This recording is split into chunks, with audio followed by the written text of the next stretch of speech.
नमस्कार, आप सुन रहे हैं गूंज 90.8 एफएम। आपकी अपनी आवाज में हूँ आपके साथ, आपकी अपनी आरजे कल्पना। शो है एक मुलाकात, और एक मुलाकात में हर बार लेकर आते हैं हम खास मेहमान जिनसे करते हैं हम ढेर सारी बातें। और आज एक मुलाकात थोड़ा और ज्यादा खास है क्योंकि आज हम कैंसर जैसे बहुत गंभीर मुद्दे पे बात करने वाले हैं। सो बस आज इसी चर्चा में हमारे साथ है doctor Malini Garg ma'am, DM clinical haematologist. Ma'am बहुत बहुत स्वागत है आपका गूंज में। Thank you so much. So आज हम आपसे बहुत सारी बातें करने वाले हैं, कैंसर के लेके बहुत सारी बातें जानने वाले हैं। बट ये बातें शुरू करूं उससे पहले मैं जानना चाहूंगी, लाइफ में हम लोग कहीं ना कहीं से शुरुआत करते हैं, कहीं ना कहीं से हमारी जर्नी चलती है। ऐसे में आपकी मेडिकल प्रोफेशन में आने की जर्नी कैसे शुरू हुई? तो बेसिकली मेरा एमबीबीएस कर्नाटका से है, government medical college MIMS Mandya ji. वहाँ से मैंने एमबीबीएस किया। एंड आफ्टर दैट मेरी पोस्ट ग्रेजुएशन दिल्ली से है, NDMC medical college Hindu Rao hospital से। उसके बाद मेरा DM in clinical haematology Kolkata से है, नील रतन सरकार मेडिकल कॉलेज कोलकाता। वहाँ से आने के बाद मैंने बोन मैरो ट्रांसप्लांट की स्पेशल ट्रेनिंग ली है for 1 year at Tata memorial hospital Mumbai के एक्ट्रेक खारगर में जो ब्रांच है वहाँ से। After that I was a consultant haematologist and a bone marrow transplant physician at HBCH Varanasi, जो भी एक टाटा मेमोरियल हॉस्पिटल की ही ब्रांच है।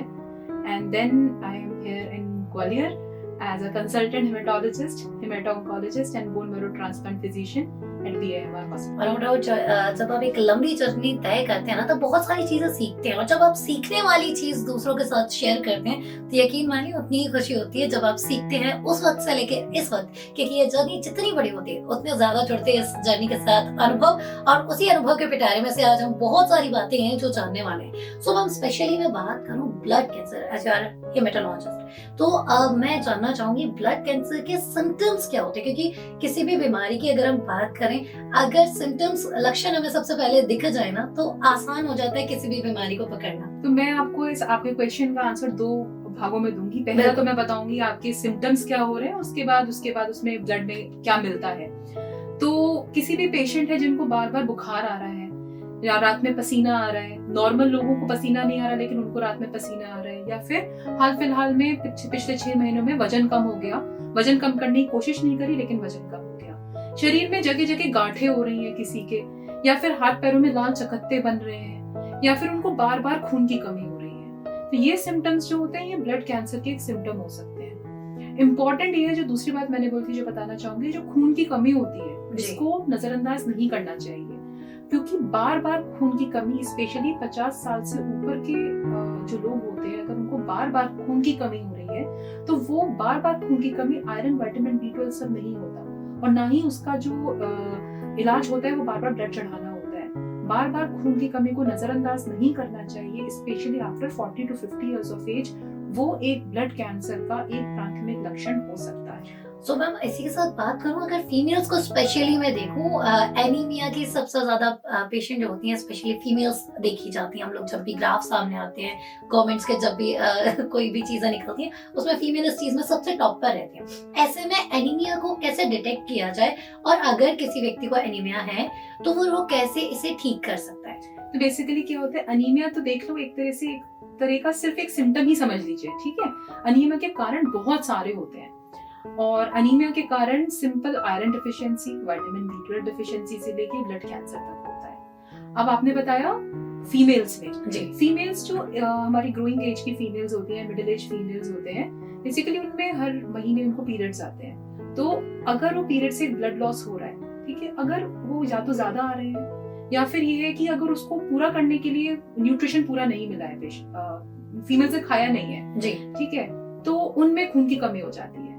आपको ये समझना है खून की कमी क्यों हो रही है। दो कारण से होगी, या तो शरीर के अंदर बन नहीं रहा है, या शरीर से बहुत ज्यादा बह रहा है। 2 ही रीजन होते हैं, ठीक है। अब आपने फीमेल्स में बताया उनका बह रहा है और वो उस तरह से खाना खा भी नहीं रही है, तो उनके अंदर वो बैलेंस मेंटेन नहीं हो पाता, और फीमेल्स को खून की कमी हो जाती है जी। अब ये जो खून की कमी है ये सिर्फ और सिर्फ अगर शरीर से बह रहा है तब तो हो सकता है कि पेशेंट को, या तो ये फीमेल्स वाली बात हो गई, या फिर लेटरिन के रास्ते से किसी का बह रहा है इस वजह से उसे हो सकता है, या फिर शरीर में बनता नहीं है। अब बनता नहीं है बहुत रीजन से हो सकता है, या तो शरीर में कोई न्यूट्रिशन की कमी हो रही है, जैसे कि आयरन डिफिशियंसी हो गई या विटामिन B12 डिफिशियंसी हो गई, जो मोस्ट कॉमन है, जिसका सप्लीमेंटेशन लिया वो ठीक हो जाते हैं। और उसके बाद और रीजन हो सकते हैं, और रीजंस में क्या क्या आता है, अगर फिर 40 to 50 इयर्स के बाद की बात करो तो पेशेंट्स को एमडीएस एक चीज होती है, उसकी वजह से हो सकता है ये, या फिर ब्लड कैंसर का ये प्राथमिक लक्षण हो सकता है। देखा जाए तो मल्टीपल मायलोमा का मोस्ट कॉमन सिम्टम यही होता है, अनीमिया, या फिर लो ग्रेड लिम्फोमास का मोस्ट कॉमन सिम्टम यही होता है, कभी कभी एमडीएस का मोस्ट कॉमन सिम्टम होता है। तो ये उस लेवल तक का भी हो सकता है जी। अब आपने बताया और क्या कारण होते हैं, कुछ जैसे आनुवंशिक बीमारियां होती हैं, थैलासीमिया, उसमें भी खून की कमी होती है। तो अनीमिया के बहुत सारे रीजंस होते हैं, मतलब बहुत सारे रीजंस।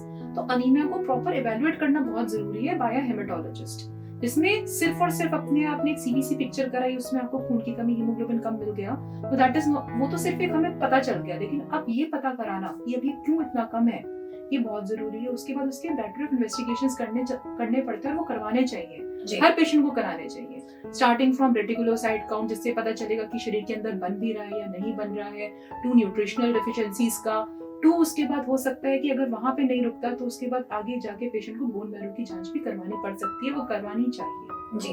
और मुझे लगता है किसी भी बीमारी के जड़ तक जब आप जाएंगे तो डेफिनेटली आपको ट्रीटमेंट बहुत बेनिफिशियल रहेगा, क्योंकि किसी भी बीमारी को जब आप बिल्कुल रूट से खत्म करेंगे तभी वो आपको बेहतरीन रिजल्ट देगी। सो मैम इसी के साथ एक और बात, जैसे कुछ देर पहले हमने बात की थी पीरियड्स को लेकर, बात करो जब भी पीरियड ब्लड को लेकर बहुत सारे मिथ होते हैं सोसाइटी में। कोई कहता है कि ये वेस्ट ब्लड होता है, कोई कहता है कि ये मतलब सबके अपने अपने मिथ्स है। तो मैं जानना चाहूंगी ये जो पीरियड्स के टाइम ड्यूरिंग द पीरियड ये जो ब्लड आता है वो वेस्ट ब्लड होता है, या मतलब क्या शरीर उसे अलग करके रखता है, या फिर ये सेम ब्लड है जो हमारे पूरे बॉडी में है? ये तो बस मतलब ये तो it's a very big myth, and basically ये देखा जाए तो इसको पता नहीं क्यों लोग टैबू भी बोलते हैं, जिसको नहीं बोलना चाहिए जी। ये हमारी बॉडी का ही तो पार्ट है, ये फिजियोलॉजी है हमारी बॉडी की। एंड क्योंकि पीरियड्स एक फीमेल को, नॉर्मल फीमेल को पीरियड्स हो रहे हैं तभी तो वो मां बन पाती है आगे जाके। सो ये कुछ वेस्ट या कुछ नहीं होता, ये नॉर्मल फिजियोलॉजी है बॉडी की।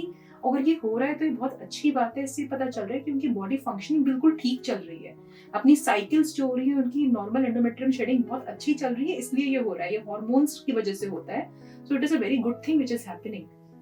तो ये जो मैं एक और बात रिपीट है, तो ये ब्लड है ये जो मतलब वेस्ट ब्लड होता है, या फिर जो हमारे सिस्टम में वही वाला ब्लड? ये हमारे सिस्टम का ही तो ब्लड है जो निकल रहा है। अच्छा, तो बस ये सबसे बड़ा मिथ है। और मुझे लगता है मैं भी अभी तक सुनती हुई, जब भी आप सुनते हैं ना दूसरों से, क्योंकि जब चार लोग बैठते हैं तो चारों अपनी अपनी बातें करते हैं, और जब आप उन चार लोगों से बहुत सारी चीजें सीख लेते हैं तो वो आपका दिमाग सारी चीजें रख लेता है। और डेफिनेटली मेरे साथ साथ आपका भी मिथ दूर हुआ होगा कि भाई ऐसा कोई पार्ट नहीं होता है कि आपका वेस्ट ब्लड शरीर ने अलग रखा होता है और ड्यूरिंग दिस टाइम वो ब्लड निकाल देता है। तो ये बहुत मुझे लगता है माइनर सी चीजें जो हम सबको पता होना चाहिए, क्योंकि स्पेशली अपनी बॉडी के बारे में जानकारी रखना सबसे बड़ी जिम्मेदारी है। और इसी जिम्मेदारी को मुझे लगता है आप जैसे डॉक्टर्स के साथ मिलकर ये मिथ जब दूर होते हैं तब नो डाउट सोसाइटी में एक अलग चेंज आता है। और इसी चेंज के साथ एक और बात मैं आपसे जानना चाहूँ कि ब्लड कैंसर जब बात आती है तो सबके अपनी अपनी थॉट सामने आते हैं, लेकिन उनसे पहले अगर जानूं रीजन क्या होता है ये होने का? तो ब्लड कैंसर होने के बहुत सारे रीजंस होते हैं। आप लोगों ने सुना होगा जब जैसे म्यूटेशन नाम की एक चीज होती है, हमारा सेल होता है, सेल के अंदर एक न्यूक्लियस होता है, न्यूक्लियस के अंदर डीएनए आरएनए होते हैं। बेसिकली अगर जब सेल्स मल्टीप्लाई करते हैं तो नॉर्मली क्या होता है कि हमारे बॉडी के अंदर रिपेयर मैकेनिज्म्स होते हैं, तो कोई भी अगर उसमें म्यूटेशन होती है वो रिपेयर मैकेनिज्म्स उसको ठीक कर देते हैं एंड वो हमें कैंसर होने से प्रोटेक्ट करते हैं। हमारी बॉडी में हर समय सेल्स मल्टीप्लाई कर रहे होते हैं, लेकिन कभी कभी क्या होता है ये रिपेयर मैकेनिज्म्स हमारे अगर काम नहीं करते, या फिर सेल्स जब मल्टीप्लाई करें सडनली उनमें अंदर कोई म्यूटेशन हो जाती है, तो ये प्रीडिस्पोज करता है कैंसर होने का, ब्लड कैंसर होने। तो ब्लड कैंसर होने का जो मेन रीजन होता है ये हमारी शरीर के अंदर म्यूटेशंस होती हैं। वैसे ही क्या होता है जैसे ओल्ड एज होती जाती है, ठीक है, तो ओल्ड एज में कुछ कैंसर्स हैं जो स्पेशली ब्लड कैंसर्स होते हैं, कुछ पर्टिकुलर टाइप के जो ओल्ड एज में ही ज्यादा मैनिफेस्ट मतलब ज्यादा मिलते हैं। That is also the same reason, जैसे बॉडी एज कर रही है, हमारी सेल्स मल्टीप्लाई कर रहे हैं, सेल्स के अंदर कोई म्यूटेशन हो गई, अब उसको वो हमारी बॉडी का नॉर्मल जो हमारी फंक्शनिंग है वो उसे रिपेयर नहीं कर पा रही है, इसकी वजह से उसने कैंसर का रूप ले लिया। जी मैम, कोई भी बीमारी हो मुझे लगता है लाइफस्टाइल और डाइट सबसे बड़ा इम्पैक्ट डालती है किसी भी बीमारी में। ऐसे में ब्लड कैंसर में जानना चाहूंगी पेशेंट की रूटीन क्या होना चाहिए? जैसे ब्लड कैंसर हो चुका है जी, जैसे ब्लड कैंसर या फिर किसी भी कैंसर अगर होने के बाद की अगर मैं बात करूं तो क्या रूटीन वो फॉलो करे कि जहां तक हो सके ज्यादा से ज्यादा हद तक हम उसे प्रिवेंट कर सके? तो मैं हमेशा बोलूँगी कि जैसे किसी को जैसे कोई ब्लड कैंसर के मरीज है, उनको हम यही एडवाइस करते हैं कि सबसे पहले तो आपको अपने आप को इन्फेक्शन से बचाना है। तो इन्फेक्शन से बचाने का सबसे बड़ा चीज़ होता है कि खाना आपको घर का बना हुआ ही खाना है, साफ सुथरे हाथों से वो खाना बनाना है। उसके बाद जो भी आप फल या सब्जियां ले रहे हो, एक तो हम बोलते हैं कि मोटे छिलके वाले फल ही आपको खाने, पतले छिलके वाले नहीं खाने, ठीक है, क्योंकि क्या होता है कि उसमें कभी मक्खी बैठ रही है, कोई कुछ बैठ रहा है, आप उसे डायरेक्टली ऐसे ही खा जाओगे तो वो इन्फेक्शन होने के चांसेस आपको तुरंत बढ़ जाते हैं। होता क्या है कि ब्लड कैंसर में आपके अंदर की जो इम्यूनिटी है वो काफी कम हो जाती है, 2 रीजन से। क्योंकि शरीर के अंदर न्यूट्रोफिल्स होते हैं, वही आपके इन्फेक्शन से फाइट करते हैं। अब किसी को कोई इस टाइप का ब्लड कैंसर हो गया है, सपोज एक्यूट ल्यूकीमिया हो गया है, जो WBC का ही ब्लड कैंसर है, तो शरीर में अंदर से ही आपकी इन्फेक्शन से लड़ने की क्षमता वैसे ही खत्म हो गई है जी। और दूसरा, कोई पेशेंट जो कीमोथेरेपी पर है, बी इट एनी कैंसर, तो कीमो से भी हमारे शरीर की इम्यूनिटी काफी डाउन हो जाती है। तो इस ऐसी चीजों में सबसे इम्पोर्टेंट चीज है पेशेंट को अपने आप को इन्फेक्शन से बचाना है, अपनी बॉडी को हेल्दी रखना है। हेल्दी रखने के लिए मैं हर किसी को ये भी एडवाइस करती हूँ कि हर किसी को योगा भी जरूर करना चाहिए, जितना आप कर सकते हो, मतलब जितनी आपकी कैपेसिटी है, एटलीस्ट आपको योगा तो करना ही चाहिए। That is very important for everyone. Body के अंदर एक हीलिंग कैपेसिटी होती है, वो होती है। दवाइयाँ बाहर से वर्क कर रही है, लेकिन आपको खुद थोड़े से ये सब काम करने पड़ेंगे। ये एडवाइस होता है। Daily healthy lifestyle is very important along with the treatment जो हो रहा है साथ में। और योग करेंगे तो निरोग रहेंगे। और मुझे लगता है यूं ही नहीं, हम लोग बहुत पहले से इस चीज पर सुनते और सोचते आ रहे हैं, बट बात वही है ना कि हमने शायद उसे अपनी लाइफ में उतनी इंपॉर्टेंस नहीं दी जितनी देनी चाहिए थी। बट आजकल आप जो बीमारियां देख रहे होंगे, उसके बाद बहुत सारे लोगों की लाइफ बदली है, सोच बदली और चीजों को देखने का नजरिया बदला है। तो कल्पना यही कहेगी, वक्त रहते अगर हमने सुधार कर लिया तो डेफिनेटली हम उस स्टेज तक तो नहीं, लेकिन हाँ उससे पहले बहुत सारी चीजें हैं जो ठीक कर सकते हैं। अब एक और बात, जब बात ठीक करने की चली है, सो ब्लड कैंसर के बारे में जानना चाहूंगी। अगर किसी को हो गया है तो वो कैसे प्रिवेंट कर सकता है? तो ब्लड कैंसर मतलब आपने बोला ठीक कर सकता है, प्रिवेंट कर सकता है, अगर हम बोले तो ये जानना चाहूंगी, जैसे किसी को हो गया है तो वो कैसे, मतलब डॉक्टर उसे कैसे ठीक हो सकता है? तो हाँ, ये आपको ये समझना होगा कि ब्लड कैंसर बहुत टाइप्स के होते हैं जी, ठीक है, बहुत सारे टाइप्स के होते हैं। एक्यूट ल्यूकीमिया होता है, फिर क्रॉनिक CML होता है और CLL होते हैं, उसके बाद मल्टीपल मायलोमा है, लिम्फोमास है। सबका यस ब्लड कैंसर का इलाज है, लास्ट स्टेज तक के ब्लड कैंसर का इलाज है। अब सबसे पहले होता है कि वो सबसे पहले हमें ये पता लगाना पड़ता है कि कौन सा ब्लड कैंसर है। जो ट्रीटमेंट है वो भी इस पे डिपेंड करता है कौन सा ब्लड कैंसर है। तो डिफरेंट इन्वेस्टिगेशन से हम ये जब पता लगा लेते हैं कि हाँ ये या तो एक्यूट ल्यूकीमिया है या फिर ये मल्टीपल मायलोमा है, उसके बेसिस पे ट्रीटमेंट होता है। तो उस ट्रीटमेंट में हमारा होता है इनिशियली तो कीमोथेरेपी ही होता है। कीमोथेरेपी या इम्यूनोथेरेपी से उसको कंट्रोल किया जाता है। अब कुछ इस टाइप के ब्लड कैंसर्स होते हैं जैसे एक्यूट माइलोइड ल्यूकीमिया, जिसमें इंटरमीडिएट रिस्क या हाई रिस्क हो गया, या फिर रिलैप्स्ड ल्यूकीमियाज हो गए, या फिर रिलैप्स्ड लिम्फोमास हो गए, या फिर मल्टीपल मायलोमा जिनमें बोन मैरो ट्रांसप्लांट का रोल होता है। अब बोन मैरो ट्रांसप्लांट भी 2 तरह का होता है, ऑटोलॉगस बोन मैरो ट्रांसप्लांट और दूसरा होता है allogenic bone marrow transplant. Autologous bone marrow transplant वो होता है जिसमें पेशेंट के खुद के ही स्टेम सेल्स को लिया जाता है, उनको हाई डोज कीमोथेरेपी दी जाती है और उन्हीं के स्टेम सेल्स पेशेंट की बॉडी में वापस इंजेक्ट किए जाते हैं। इससे ब्लड कैंसर के मरीज को लंबे समय तक एक जीवन दिया जा सकता है। ये मल्टीपल मायलोमा या रिलैप्स्ड लिम्फोमास में किया जाता है। और हाल ही फिलहाल मैं बताना चाहूंगी आपको, BIMR हॉस्पिटल में हमने 4 महीने पहले ऑटोलॉगस बोन मैरो ट्रांसप्लांट भी किया था एंड पेशेंट अभी काफी अच्छा, she is doing very fine. एक और बात मैं जी प्लीज। और एक दूसरा होता है एलोजेनिक बोन मैरो ट्रांसप्लांट, जिसमें हमें डोनर की जरूरत होती है। उसमें डोनर को कंडीशन, मतलब डोनर को GCSF दे के उनका स्टेम सेल कलेक्ट किया जाता है और पेशेंट को एडमिट करके उनको कीमोथेरेपी देने के बाद वही स्टेम सेल्स पेशेंट को दिए जाते हैं। इससे पेशेंट काफी हद तक क्योर हो सकते हैं, 50 to 60% क्योर रेट होता है। तो आपने बोला कि ब्लड कैंसर ठीक हो सकता है, हाँ ब्लड कैंसर ठीक हो सकता है, ब्लड कैंसर का इलाज है। किसी को ब्लड कैंसर के बारे में पता चला है कि उसको हुआ है तो उनको घबराना नहीं चाहिए। इनफैक्ट उनको लगता है कि नहीं हमें सिम्टम आ रहे हैं और वो सिर्फ इस डर से डॉक्टर के पास नहीं जा रहे कि कहीं वो ब्लड कैंसर ना डिटेक्ट कर दे, इसे घबराइए मत।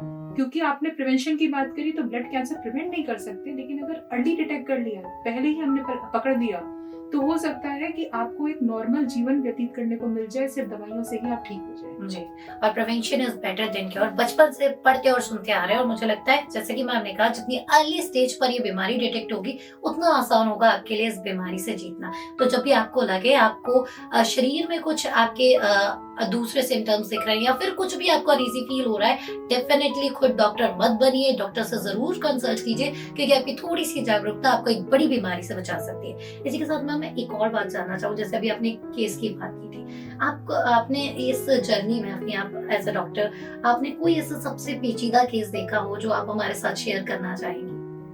हाँ, तो जैसे आपने बोला कि केसेस तो सारे अपने में यूनिक होते हैं, अपने में ही चैलेंजिंग होते हैं, और फिलहाल मैं ग्वालियर में हूँ तो मैं ग्वालियर की ही बात करूंगी। तो ऐसा एक नहीं, ऐसे बहुत सारे केसेस हमारे पास हैं जो आप बोलते हो ना कि क्या हमें स्टॉनिश कर देते हैं। वो स्टॉनिश करने वाले इसलिए हैं, जो चौंका देने वाले ऐसे हैं कि बहुत सारे पेशेंट, कम से कम 3 या 4 पेशेंट हमारे पास ऐसे हैं फिलहाल, जो 1 या 1.5 साल से सिर्फ खून की कमी को लेके घूम रहे थे, और हमारे पास आए और सिर्फ खून की कमी को लेके बार बार ब्लड चढ़वा रहे थे। आए तो उनको डिटेक्ट किया और पता चला कि उनको ब्लड कैंसर है, और उसमें इनफैक्ट 2 या 3 पेशेंट ऐसे हैं अभी, जिनमें से एक हैं जिनकी तो पूरी कीमो कंप्लीट हो चुकी है, वो बिल्कुल ठीक हो चुके हैं। एक और पेशेंट है जो अभी उनको कीमो नहीं, उनको दूसरी बीमारी निकली है, एप्लास्टिक एनीमिया, उनका ट्रीटमेंट चला रहे हैं, वो भी काफी हद तक ठीक है।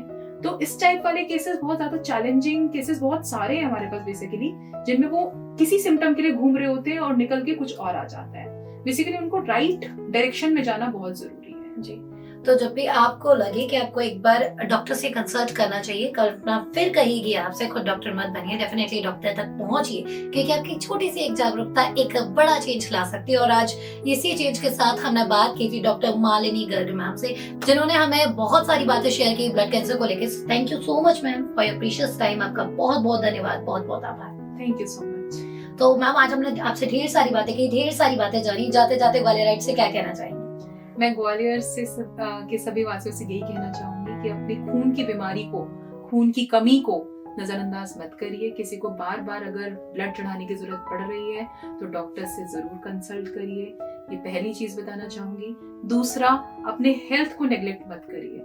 बहुत लोग हेल्थ में इन्वेस्ट नहीं करना चाहते, जबकि सब ये समझना चाहिए हेल्थ उनका बिगेस्ट इन्वेस्टमेंट है। यदि अभी आपको कोई डॉक्टर बोल रहा है कि ये जांच करा लीजिए, इससे ये पता लग सकता है कि आपको कोई बीमारी हो रही है, तो वो जांच करवा लीजिए, क्योंकि हो सकता है वो आपके बाद में जो आपको खर्चा करना पड़ जाए उससे वो आपको बचा लेगा। तो हेल्थ केयर में इन्वेस्ट करना is the one of the best investment कोई कर सकता है। इंश्योरेंस लेके अपना हेल्थ केयर में इन्वेस्टमेंट जरूर करना चाहिए। Prevention is better than cure और हेल्थ इज वेल्थ सुनते हुए आ रहे हैं, लेकिन बस अप्लाई करने की देर है। तो यही कहूंगी, सोचिए मत, अप्लाई कीजिए। Thank you so much ma'am for your precious time. आपका बहुत बहुत धन्यवाद, बहुत बहुत आभार। Thank you so much. So Gwaliorites, ये था एक मुलाकात में आज का सफर। अगले हफ्ते फिर होगी आपसे मुलाकात एक नए मेहमान के साथ। तब तक आप कहीं मत जाइए, सुनते रहिए कल्पना के साथ गूंज 90.8 FM, आपकी अपनी आवाज।